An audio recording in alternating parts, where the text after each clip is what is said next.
Everything that you've ever seen about Cuba is a lie.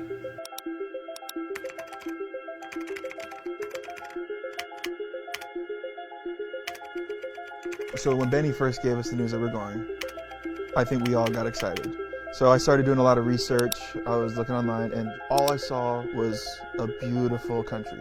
Very colorful photos with all the classic American cars. To know that this is a socialist country, the pieces didn't quite fit to me. We're supposed to say socialism sucks, but how are we gonna show that if socialism doesn't actually suck? All I can see about Cuba is as this gorgeous Caribbean wonderland. Nothing in American establishment or corporate media will prepare you for what you are about to see when you land in Cuba. It's all lies, all of it. It's communist propaganda, what you see about Cuba.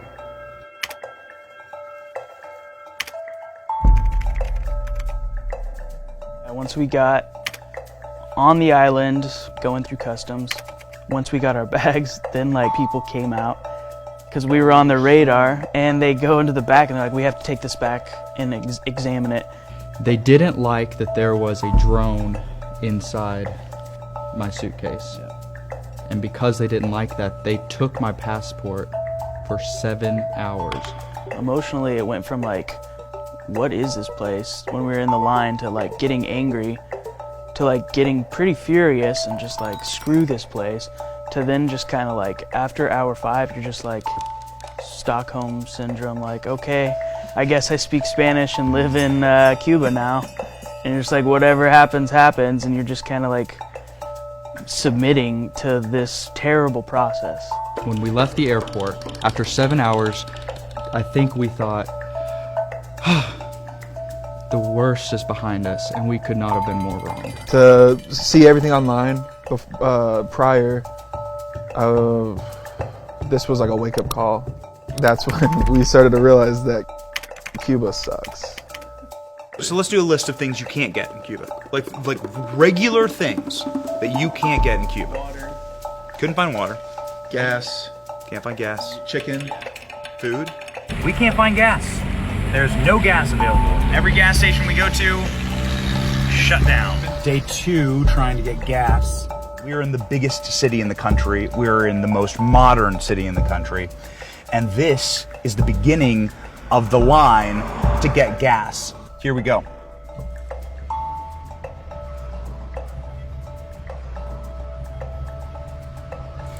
You'll notice people are sitting in their cars.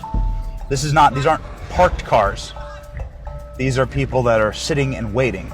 It is probably 100 degrees outside. You have multiple people that are pushing their cars. Look, these people are pushing their vehicles because their vehicles are out of gas. This is a functioning line. These are not parked cars. These are human beings inside of their vehicles.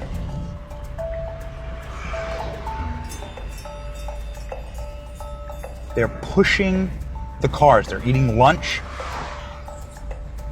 Here we go. Up there, see that? That's the gas station. And so what we ended up doing was cheating the system. And a guy pops his head into my car door and says, says, my name is Stalin. We don't actually know much about Stalin. We don't know anything about Stalin. Literally, we come home, and Benny came, and we meet him outside. It was like, hey guys, meet Stalin. He's gonna take me to go get gas. And then he gets in the car and you're like, see you guys, and we're like, Benny's gonna die. Yeah. That's the last time we'll see him. Thanks, Stalin. So here's Stalin hustling me. I genuinely lost weight in Cuba. Like, I genuinely came home roughly 8 pounds lighter. The food looked like a child made it. Yeah, it looked like your kids made you a meal on Father's Day. That's all they have. They just get what the government delivers them every day. I think we decided to go grocery shopping because the food was trash and we can't get anywhere, so we'll just go to the grocery store. So we drove over there all together. We pulled up to the grocery store and the gates were closed and there was a line down the street. This is insane. All of a sudden the guards come to the gate and they open the gate. And that's when, I've never seen this before, but everyone swarms. people started running. Even people that weren't in line, that were just like in the area, just start sprinting in there because this is their only chance to get their essentials and the necessities to feed their families.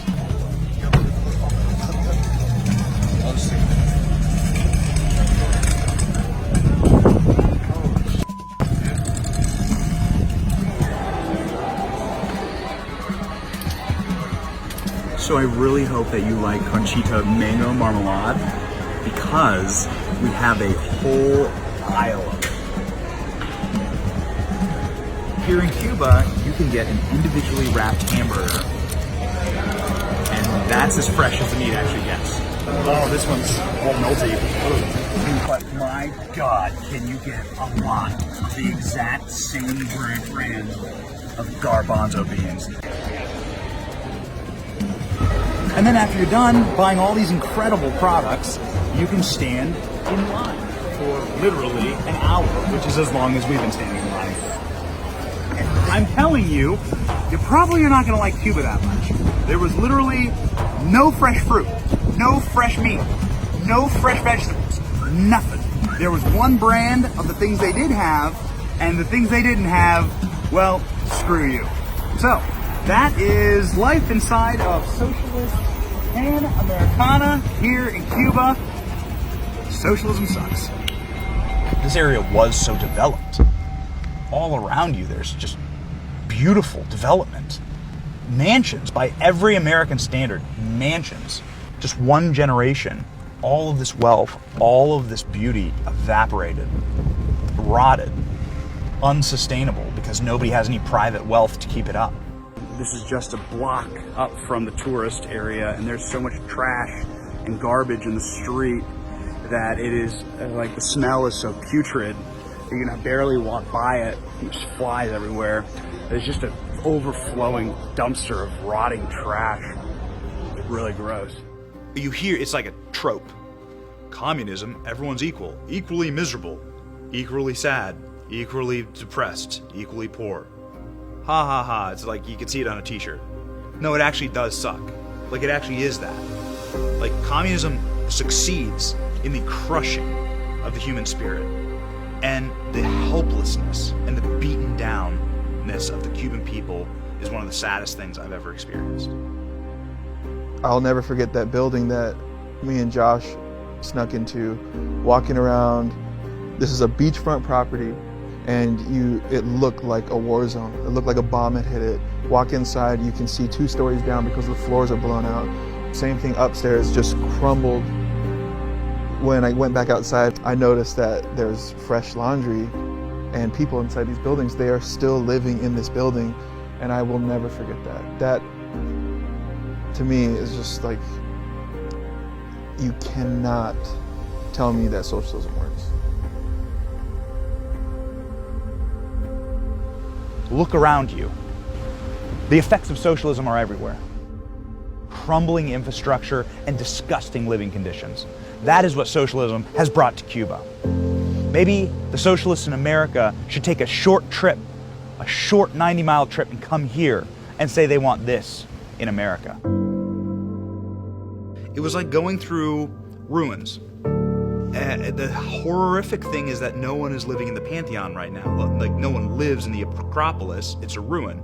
These are ruins that people are living in. Socialism is popular in America now. What do you think of socialism? It's very popular. Yeah. Wow. But now for us, no, it's good. For Cuban people now, Not good? no, my friend, no, it's possible petroleum, Yeah. nothing. For this, the people, no, it's possible go for the working. Listen to me. My country is very because everything problem here. Don't have petroleum for bus and Cuban, for car, for drive, for nothing. You understand? My country is very A rec center that looks like this would be completely condemned, but this is a functional rec center in Cuba. There's kids playing soccer right over here. This is the reality of what happens when you have capitalism that goes to socialism. And the people who suffer under this are honestly the kids, because this is where they have the play. It sucks. And it pisses you off too, because the people there, the people of Cuba are some of the nicest people I've ever met. So watching them live in turmoil, watching them live in ruins, actually kind of like pisses you off. And these people don't know any better. Their families have been there for generations. But it'll actually piss you off to see really great people, friendly people, welcoming, warm people, subjugated to living in trash.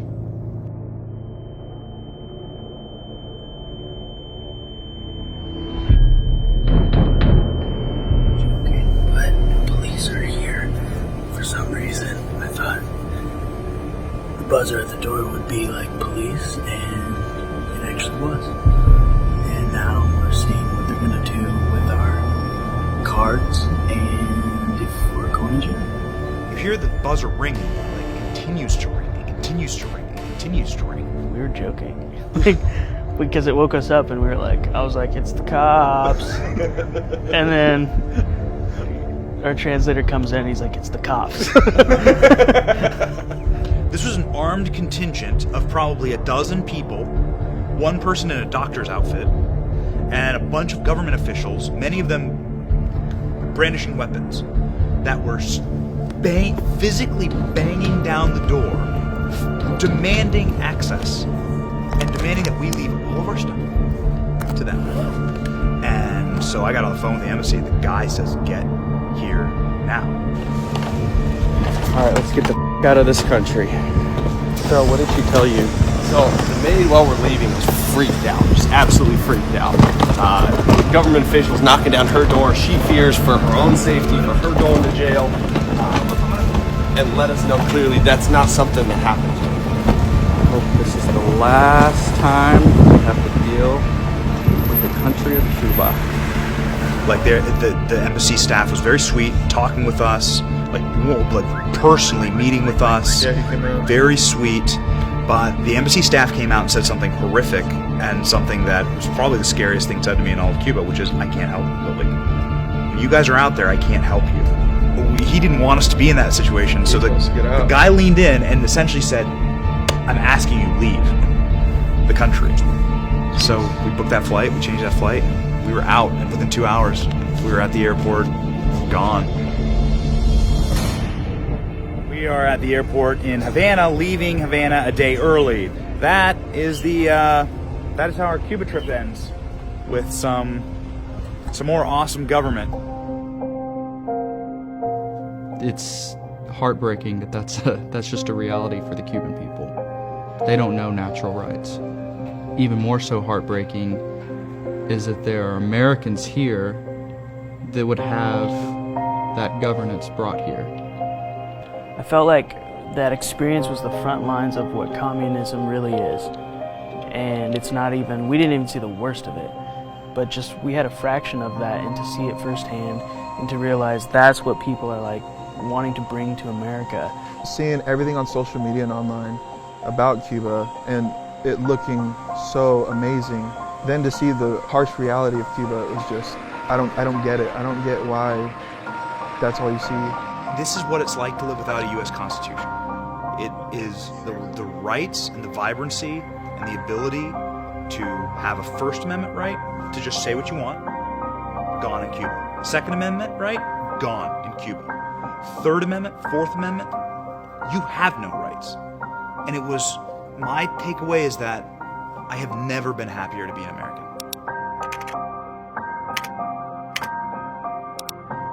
Everything that you have seen about Cuba is a lie.